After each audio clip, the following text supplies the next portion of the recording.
Okay, the watermelon ham. I moved it from my oven out to the barbecue. It's too hot of a day to have anything in the house turned on for the oven. So we have the watermelon. It's been in there for a couple of hours, low heat, 250. Now it's time to start putting some marinades on top. This is where it gets really weird. Like it wasn't already weird enough as it is. I need the outside to look like it's caramelized and dark and somewhat charred like your regular ham would be, that's beautiful in the oven.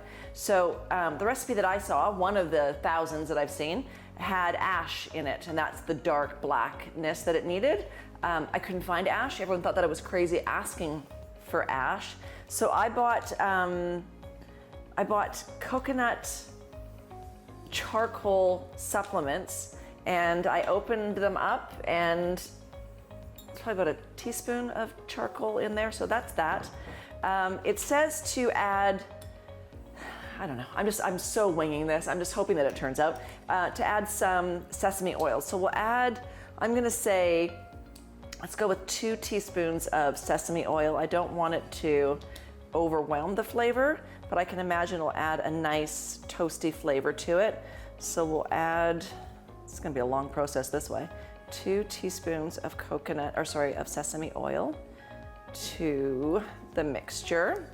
It said reishi, or it said mushroom powder. I chose reishi powder, so we'll start with a tablespoon of mushroom powder. See how that tastes. What else are we gonna add in there? We'll add a little bit of oil as well. I'm gonna add, let's say, another 2 tablespoons. And then for that glazed sort of sweetness, you can add a syrup or sweetener of your choice. Coconut syrup would be good. I'm gonna go with a little bit of balsamic.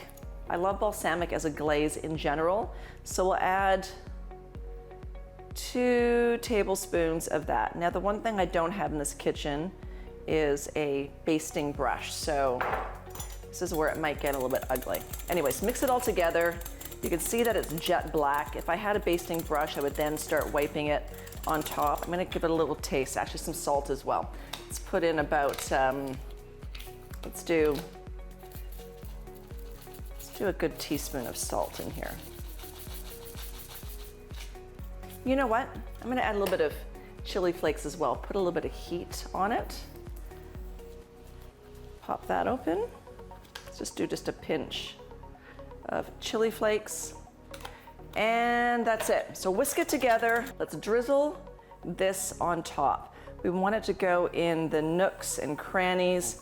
I'll get my hands dirty at the end and wipe the mixture all around so it's evenly coated.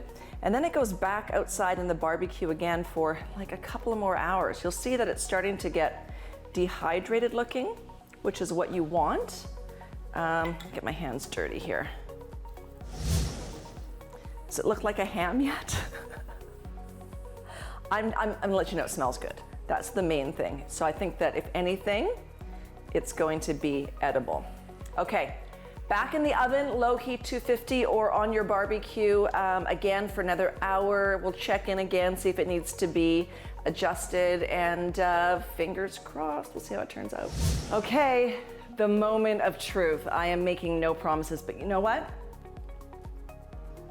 Does it look like ham? Maybe it does. Let me just get the first cut done. Get that one. Okay, you ready for the big reveal? You can see the heat coming out. Let's try another slice. I'm excited to try this, and I'm gonna give you my honest opinion and let you know if I think the effort was worth it. Here we go. Moment of truth.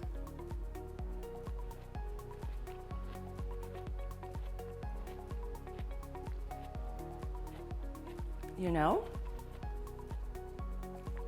Of course, it's nothing like ham, of course. If I added some smoke into it, maybe that would have taken it to another level, but it's, it doesn't taste like watermelon, but you know what? I give it 2 thumbs up. I would say for the effort, it's a good 7 out of 10. I'm so proud of myself. How's that for vegan ham? If you want all the details of how to make your own watermelon ham, go to the website. It's good, it's worth a try. Enjoy.